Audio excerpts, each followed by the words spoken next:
Tras los pasos de Sefarad en el Nuevo Mundo, con David Rosenthal.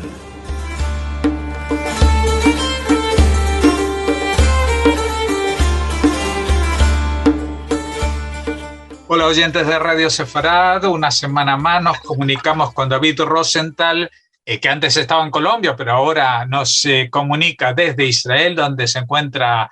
viviendo, para hablar de los pasos de Sefarad en el Nuevo Mundo. ¿Qué tal, David? Hola Jorge, muy bien, muchas gracias. Un saludo a todos nuestros oyentes. Bueno, seguimos recorriendo el continente americano y llegamos a un sitio que creo que no habíamos visitado antes, que es Ecuador, aunque nos vamos a centrar en un sitio particular de Ecuador que se llama Loja, ¿no? Sí, nos vamos a situar en la provincia de Loja o el corregimiento de Loja, allí en tierras ecuatorianas. Tenemos que su fundación fue a mediados del siglo XV, aproximadamente en 1450, y el Inca Tupac Yupanqui comenzó la conquista de las tierras del Chinchasuyo y que además quedaban septentrionales al Gran Chimú. Según el cronista español Sarmiento de Gamboa, el ejército invasor inició su ataque de lo que sería el corregimiento de Loja, y que a la época era una confederación de 6 cacicazgos o señoríos étnicos liderada por los paltas, y estos señoríos se localizaban así: los chaparras al norte, los zambocas en el centro norte, los darrochambas al oeste, los paltas al centro, los calvas al sur y los malacatos en las riberas derechas del río Catamayo. Entonces, la guerra de conquista se prolongó por casi 20 años debido a la feroz resistencia de la Confederación Palta y el gran número de estratégicas fortalezas militares o pucaraes que ésta disponía. Las crónicas de Gomara, Lope de Atienda, Zárate y don Felipe Guamán Poma de Ayala indican que fue el Inca Huayna Capac quien concluyó la conquista y pacificación de estas tierras, y estos cacicazgos habían mantenido la política de emparentar por matrimonios constantes para garantizar la consecución de intereses comunes y la permanencia y estabilización de la confederación. También trabajaron de manera muy avanzada la cerámica, el jade, el oro, el cobre y el hierro, pero su producto artístico más conocido y mejor terminado son los petroglifos, los cuales delatan su origen amazónico, condición que para muchos investigadores ha hecho catalogar a los paltas como los chuaras serranos. Entonces, en esta zona del Ecuador, la influencia incásica duró por lo menos 80 años y los conquistadores crearon un vastísimo imperio regido por una monarquía absoluta. Este sistema de gobierno vertical desposeyó de todo derecho a los pueblos conquistados, sometiéndoles al desplazamiento forzoso de su lugar de origen hacia la sierra peruana y aún más allá, y trayendo a estos lugares pueblos con que repoblar las zonas conquistadas. Este sistema de traslación forzosa de la población se denominaba mitimaes. La crónica, publicada en 1592, 100 años luego de la expulsión de los judíos y la reorganización de España, esto publicado en este año, 1592, por el licenciado Francisco Auncibay, que era oidor de la Real Audiencia de Quito, narra cómo al llegar la conquista española encontró en lo que sería el corregimiento de Loja una tierra arrasada y una población mudada y dispersa. Este mismo relato cuenta cómo esa tierra sufrió más que ninguna otra parte del imperio el impacto económico y poblacional de la guerra entre Huáscar y Atahualpa, y por ello al llegar los españoles no encontraron pueblos de importancia y únicamente eran los tambos los lugares factibles para el aprovisionamiento y el descanso. El primer contacto de los españoles con las tierras que fueron de la Confederación Palta tuvo lugar el 25 de febrero de 1534, cuando Belalcázar y su ejército la atravesaron en su camino a la conquista de Quito, y para el 28 de junio de 1535, el adelantado don Francisco Pizarro concedió encomiendas en Calva y en Cangochamba a Hernando de Cárdenas, dando así comienzo a la vida colonial de Loja.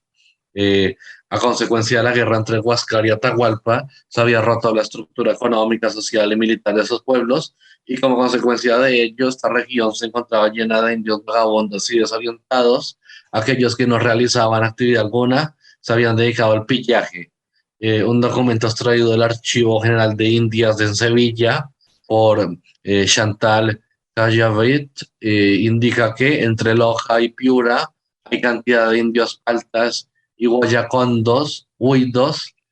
que son de gran ladronera, ¿no? Esto relacionado al pillaje en un castellano antiguo. Esto muestra la calamitosa situación de estos pueblos luego de la guerra entre Huáscar y Atahualpa, y esta situación hizo ver la necesidad de crear y fundar una ciudad española en las tierras recientemente conquistadas para que sirviera de apoyo a los españoles que por allí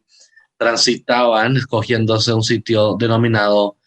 Cangochamba para asiento de la nueva ciudad, la misma que fue fundada por orden de Gonzalo Pizarro a principios de 1547 con el nombre de La Zarza, en recuerdo del caserío que poseían los Pizarro en Trujillo de España. Luego de toda esta historia de la parte primaria de la provincia de Loja, tenemos ya que después fue el capitán Alonso de Mercadillo el comisionado para fundar la nueva ciudad fortaleza, trasladando la ciudad de La Zarza de su emplazamiento en el valle de Cangochamba, que resultó ser tierra muy caliente y poco fértil, hacia el valle de Uxibamba, que quiere decir llano alegre o que ríe, y que es tierra mucho más fértil y de clima más templado, y se encuentra situada entre dos ríos pequeños al pie de la serranía. Aquí fue fundada definitivamente la nueva ciudad con el nombre de la Inmaculada Concepción de Loja, haciendo alusión a la ciudad andaluza de la cual Mercadillo provenía, pues este era natural de Loja en Granada. Aun cuando las actas fundacionales de Loja no han sido localizadas, se deduce que la fecha de fundación fue el 8 de diciembre de 1548, día en que la Iglesia Católica celebra la festividad de la Inmaculada Concepción. Luego el capitán Mercadillo pobló la nueva ciudad con más o menos 100 soldados españoles, y la recién fundada ciudad prometía a sus vecinos grandes riquezas gracias a que se encontraba en el centro de uno de los parajes más ricos en minas de oro que poseía la Audiencia de Quito, muy cerca de Zaruma, de la zona de Catacocha, de Sosoranga, de Zamora y de los lavaderos de oro de las ciudades amazónicas. Esto conforme queda determinado en la probanza hecha al rey de España por el minero don Diego de Arcos en 1586. Luego, para 1557, Juan de Alderete, vecino de Loja, fundó el convento de Santo Domingo. Posteriormente se fundó el convento de los Hermanos Menores de San Francisco, la ermita del Señor de San Sebastián y la iglesia matriz. Y en 1568 las comunidades de Santo Domingo y San Francisco comenzaron a organizar sus noviciados. Luego, de acuerdo a la relación y descripción de la ciudad de Loja, hecha por don Juan Salinas de Loyola en 1571, y que la hiciera para responder a las 200 preguntas del interrogatorio que le formulara don Juan de Obando, destaca la enorme actividad minera, agraria y comercial que existía en la nueva ciudad. Según esta relación, la ciudad es pequeña pero bien provista de artesanos y oficiales de todo género, como son herreros, herradores,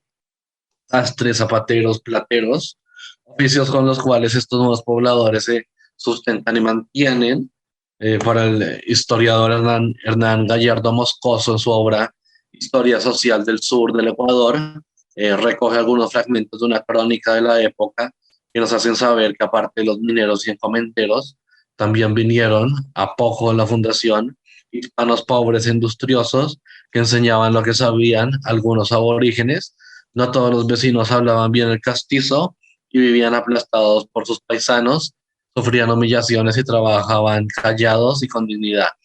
En otro fragmento de la crónica de la época, tomadas por el mismo historiador,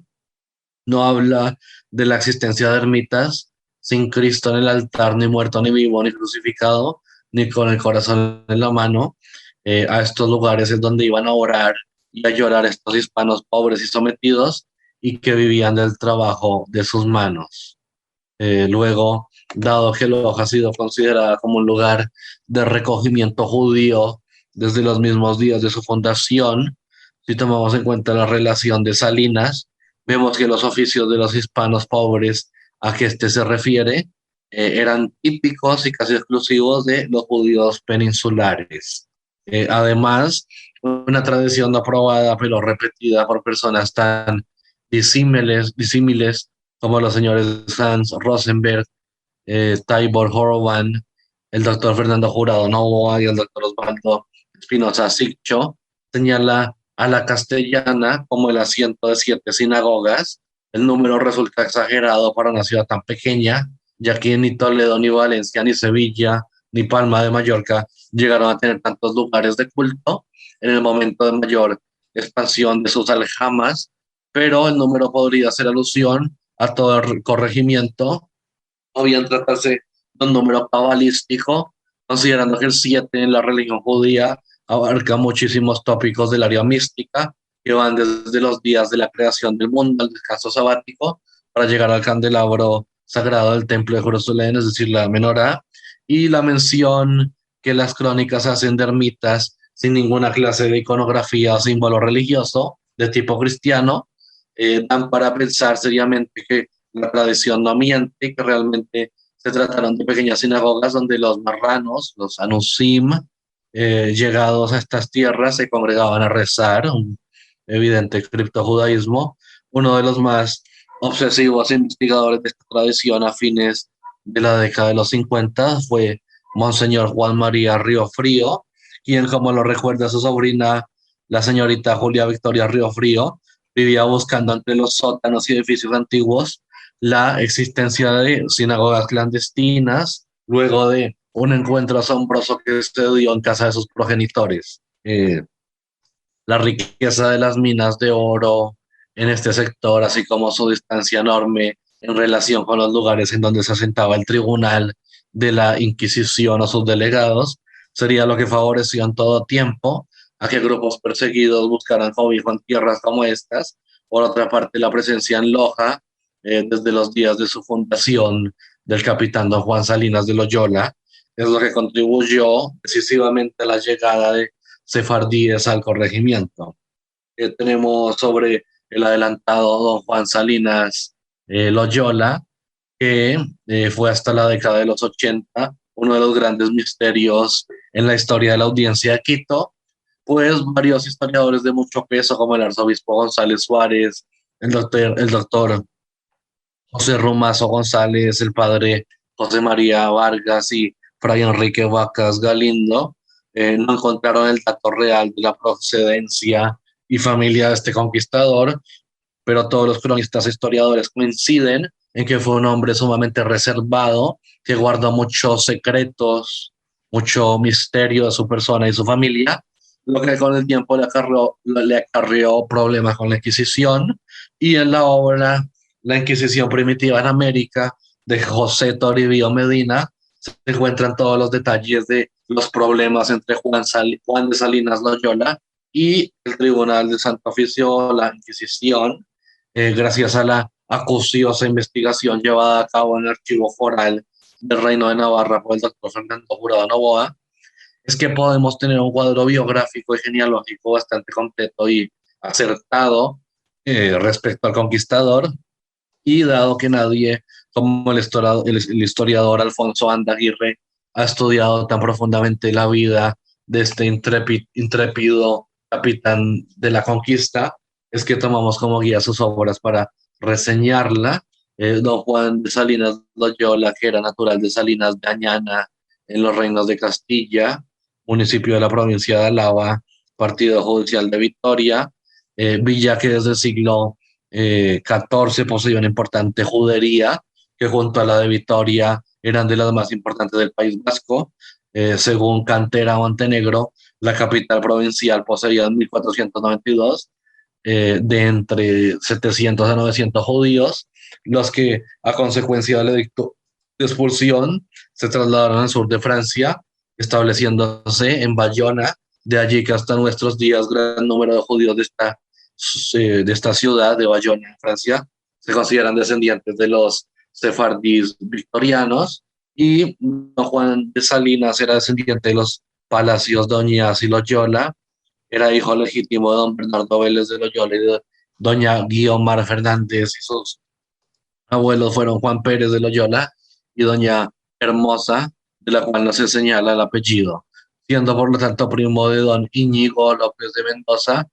San Ignacio de Loyola, fundador de la Compañía de Jesús, quien también tendría origen sefardí, quien, como se recordará, fue sospechoso no solo de eso, sino de judaísmo ante los ojos de la Inquisición, y además pariente de don Juan de Loyola Haro de Molina, que fue procesado por la Inquisición limeña en 1743. Bueno, realmente vemos que hay muchos indicios de la presencia de judíos, algunos o todos ellos encubiertos como nuevos cristianos, pero que esa fue una característica que se hizo en todo el territorio de la América bajo la corona española, ¿no? Así que, bueno, vamos a seguir recorriendo estos rincones del continente americano, del Nuevo Mundo. Gracias a ti. Esperamos contar contigo también la semana que viene para seguir con ello. Muchas gracias, David Rosenthal.